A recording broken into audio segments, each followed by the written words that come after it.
اعوذ باللہ من الشیطان الرجیم بسم اللہ الرحمن الرحیم او كالذي مر على قرية وهي خاوية على عروشها قال أنى يحيي هذه الله بعد موتها فأماته الله 100 عام ثم بعثه قال كم لبثت؟ قال لبثت يوما أو بعض يوم قال بل لبثت 100 عام فانظر إلى طعامك وشرابك لم يتسنه وانظر إلى حمارك ولنجعلك آية للناس وانظر إلى العظام كيف ننشدها ثم نكسوها لحما فلما تبين له قال أعلم أن الله على كل شيء قدير صدق الله العظيم۔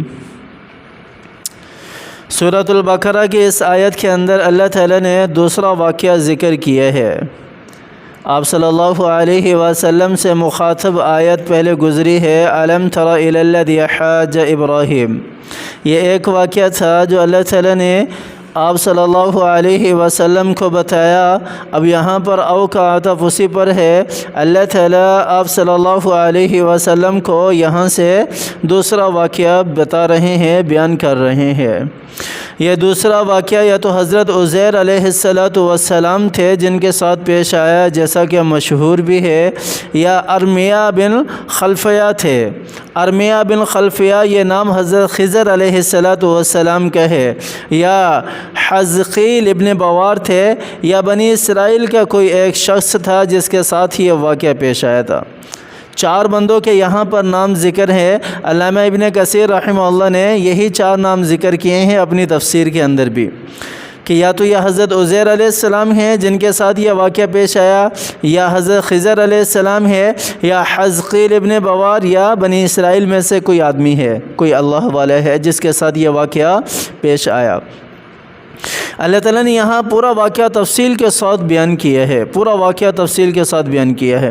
او کالذی مر علی قریۃ وہی خاویۃ علی عروشها، ہوا اس طرح تھا کہ بخت نصر نے بیت المقدس کے رہائشیوں کو اور وہاں پہ جتنے بھی لوگ آباد تھے سب کو تباہ کر دیا تھا، پورے گاؤں کو، پورے علاقے کو، پوری بستی کو، عمارتوں کو، ان کے گھروں کو ملیا میٹ کر دیا تھا، بالکل نام و نشان ختم کر دیا تھا۔ بالکل کوئی چیز وہاں پر رونق والی کچھ بھی نہیں تھی، پر رونق شہر ہوا کرتا تھا، لیکن بخت نصر نے اس کو اجاڑ کر رکھ دیا۔ اب یہ حضرت عزیر علیہ السلام کی طرف یہ واقعہ زیادہ مشہور ہے، تو حضرت عزیر علیہ السلام کا نام ہی میں اس واقعے میں لوں گا۔ تو حضرت عزیر علیہ السلام جب وہاں سے گزرے تو انہوں نے دیکھ کر پورے علاقے کو حیران ہو کر کہنے لگے کس طرح یہ علاقہ دوبارہ آباد ہوگا، کہ اب یہ کس طرح علاقہ دوبارہ آباد ہوگا۔ تو اللہ تعالیٰ نے کیا کیا؟ اللہ تعالیٰ نے حضرت عزیر علیہ السلام کو موت کی نیند سلا دیا۔ کتنے سال تک؟ بعض روایات کے اندر ہے کہ 70 سال تک، اور بعض روایات کے اندر ہے کہ 100 سال تک۔ 100 سال تک اللہ تعالیٰ نے حضرت عزیر علیہ السلام کو سلائے رکھا، اور اس 100 سال کے درمیان کے اندر اللہ تعالیٰ نے بیت المقدس کو دوبارہ آباد کیا، اور وہاں پر لوگ آ کر رہنے لگے۔ بنی اسرائیل کے جتنے بھی لوگ تھے وہ سارے کے سارے آ کر آباد ہو گئے، اور انہوں نے اپنے گھر بھی بنا لیے، چہل پہل سب کچھ دوبارہ سسٹم سارا کا سارا شروع ہو گیا، اور ساری کی ساری رونقیں بحال ہو گئی۔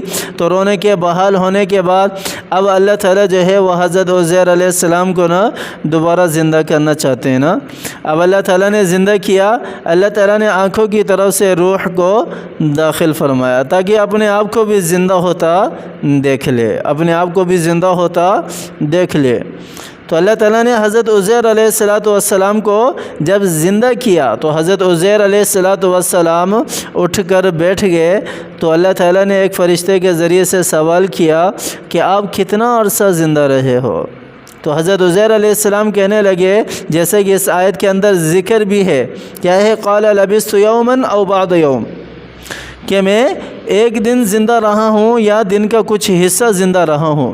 یہ حضرت عزیر علیہ السلام نے اس لیے کہا کیونکہ حضرت عزیر علیہ السلام جب سوئے تھے تو صبح کا وقت تھا، اور جب اللہ تعالیٰ نے انہیں دوبارہ زندہ کیا تو شام کا وقت تھا۔ اس وجہ سے انہوں نے کہا کہ ابھی تک سورج بھی غروب نہیں ہوا، یا تو ایک دن ہو گیا ہے، دوسرا دن ہے، یا یہ اسی دن کا کچھ حصہ ہے۔ تو حضرت عزیر علیہ السلام نے کہا، پھر اللہ تعالیٰ نے ارشاد فرمایا کہ آپ کو 100 سال ہو گئے، 100 سال۔ آپ ذرا اپنے کھانے کی طرف دیکھو، کھانا ویسا کا ویسا ہی ہے۔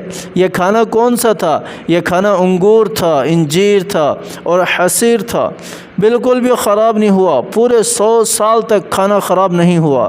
اللہ تعالیٰ نے ویسا کا ویسا ہی رکھا، نہ انگور کھٹے ہوئے، نہ انجیر کڑوا ہوا، اور نہ ہی حصیر جو ہے وہ خراب ہوا۔ اللہ تعالیٰ نے بالکل بعینی ہی اصلی حالت کے اندر باقی رکھا۔ اچھا، اب آگے کا واقعہ، اب حضرت عزیر علیہ السلام کو اللہ تعالیٰ کہہ رہے ہیں کہ اپنے گھوڑے کی طرف ذرا دیکھو۔ جب حضرت عزیر علیہ السلام نے اپنے گدھے کی طرف دیکھا تو وہ بالکل ہڈیاں ہی ہڈیاں پڑی ہیں ایک جگہ پر، اور باقی گدھے نام کی کوئی چیز بھی نہیں ہے۔ تو اللہ تعالیٰ نے کہا کہ اپنی آنکھوں سے دیکھنا اب اس کو اللہ تعالیٰ کی ذات کس طرح زندہ کرے گی۔ اللہ تعالیٰ نے حکم دیا ہڈیاں جمع ہونا شروع ہوئیں، ہڈیوں کا ڈھانچہ بنا، پورا ایک گدھے کی شکل، گدھے کی صورت میں ڈھانچہ بنا، اور ڈھانچہ بننے کے بعد حضرت عزیر علیہ السلام اپنی آنکھوں سے دیکھ رہے ہیں، اللہ کے اس کرشمے کو دیکھ رہے ہیں، اللہ تعالیٰ کس طرح اسے بنا رہے ہیں، اور اللہ تعالیٰ کیسے اس کو وجود دے رہے ہیں، اور کس طرح ایک ایک ہڈی آ کر اپنی اپنی جگہ پر پیوست ہو رہی ہے، اور کس طرح یہ پورا کا پورا نظام چل رہا ہے۔ دوسری طرف شہر آباد ہے، وہ سارے اپنی اس مستیوں کے اندر مگن ہیں، اور یہاں علیہ السلام کے ساتھ کرشمے پیش آ رہے ہیں، اور حضرت عزیر علیہ السلام دیکھ رہے ہیں کہ اس کا گدھا جو ہے وہ زندہ ہو رہا ہے۔ اللہ تعالیٰ نے پورے کے پورے جتنی بھی ہڈیاں تھیں، پسلیوں کی، ہاتھوں کی، پاؤں کی، ٹانگوں کی، سر کی، کھوپڑیوں کی، جتنے بھی جوڑ تھے وہ سارے کے سارے ایک ساتھ ملا کر اس کو وہاں کھڑا کر دیا۔ اب حضرت عزیر علیہ السلام دیکھ رہے ہیں کہ میرا گدھا جو ہے وہ کھڑا ہے، اب نہ اس کے اوپر کوئی پٹھے ہیں، نہ رگ ہے، نہ گوشت ہے، نہ کھال ہے، کوئی چیز بھی نہیں ہے، نہ بال ہے، کچھ بھی نہیں، صرف ہڈیاں ہی ہڈیاں ہیں۔ اللہ تعالیٰ نے مزید کرشمہ دکھایا کہ اے میرے بندے دیکھ ذرا، آگے دیکھ ذرا۔ اللہ تعالیٰ نے حکم دیا، گوشت بننا شروع ہوا، گوشت بنتا ہوا۔ حضرت عزیر علیہ السلام دیکھ رہے ہیں گوشت بن رہا ہے، ٹانگیں اس کی بھر گئی گوشت کے ساتھ، پٹھے اس کے بن گئے، اور اسی طرح جسم کا سارا وجود، سر، ہاتھ، پاؤں، اس کے جتنا بھی تھا وجود سارا کا سارا بن گیا، بالکل اس کے اوپر چمڑی آ گئی، گوشت سارا کا سارا ہو گیا۔ حضرت عزیر علیہ السلام گدھا کھڑا ہے۔ اللہ تعالیٰ کا کرشمہ دیکھو، اللہ تعالیٰ کی قدرت تو دیکھو ذرا، اللہ تعالیٰ کی قدرت تو دیکھو ذرا۔ اور ابھی تک جان نہیں ڈالی اس کے اندر، لیکن وہ کھڑا ہے گدھا۔ پھر اللہ تعالیٰ نے فرشتے کو حکم دیا اس کے اندر روح پھونکو۔ پھر فرشتے نے روح پھونکی اس کے اندر، وہ گدھا چیخنے لگا، چلانے لگا، جو گدھے کی عادت ہے۔ پھر اللہ تعالیٰ نے ارشاد فرمایا، جب ساری کی ساری چیزیں واضح ہو گئی نا، پھر اللہ تعالیٰ نے ارشاد فرمایا کہ دیکھو اللہ کی قدرت، تیرے رب کی قدرت کا نظارہ تو دیکھو ذرا، اپنے رب کی قدرت کا نظارہ تو دیکھو ذرا، اور دیکھو تو صحیح میرا اللہ کس طرح مردوں کو زندہ کرتا ہے۔ پھر حضرت عزیر علیہ السلام نے کہا، قال اعلم ان اللہ علی کل شیء قدیر، کہ اللہ تعالیٰ نے مجھے یہ علم دیا، میں جانتا ہوں، باقی سارے لوگوں سے زیادہ جاننے والا بن گیا کہ اللہ تعالیٰ جو ہے وہ ہر چیز پر قادر ہے۔ اور تفسیر ابن کثیر میں لکھا ہے کہ یہ روایت علم کے ساتھ بھی ہے، قال اعلم ان اللہ علی کل شیء قدیر، جس میں اللہ تعالیٰ حکم دے رہے ہیں حضرت عزیر علیہ السلام کو، جان لو کہ اللہ تعالیٰ کی ذات جو ہے وہ ہر چیز پر قادر ہے، ہر چیز پر قدرت رکھتی ہے۔ یہاں لوگ کہتے ہیں کہ بس مر جانا ہے، مر گئے، مٹھی ہو گئے، کچھ بھی نہیں ہے۔ مسلمانوں کے اندر ایسا عقیدہ رکھنے والے لوگ ہیں، مسلمانوں کے اندر میرے ان کانوں نے الفاظ سنے ہوئے ہیں، آج بھی گونجتے ہیں۔ اللہ اکبر۔ یا اللہ تو ہمارے ایمان کی حفاظت فرما، ہمیں قرآن پر عمل کرنے کی توفیق عطا فرما، قرآن سے محبت کرنے کی توفیق عطا فرما، قرآن سے لگاؤ رکھنے کی توفیق عطا فرما، اس کی تلاوت کرنے کی توفیق عطا فرما، اس پر عمل کرنے کی توفیق عطا فرما۔ یا اللہ قرآن کو ہمارے لیے حجت بنا یا اللہ ہمارے خلاف حجت نہ بنانا میرا مولا۔ اللہ تعالی ہمیں سمجھ عطا فرمائے، اللہ تعالی ہمیں عمل کرنے کی توفیق عطا فرمائے۔ آمین ثم آمین۔ وآخر دعوانا ان الحمد للہ رب العالمین۔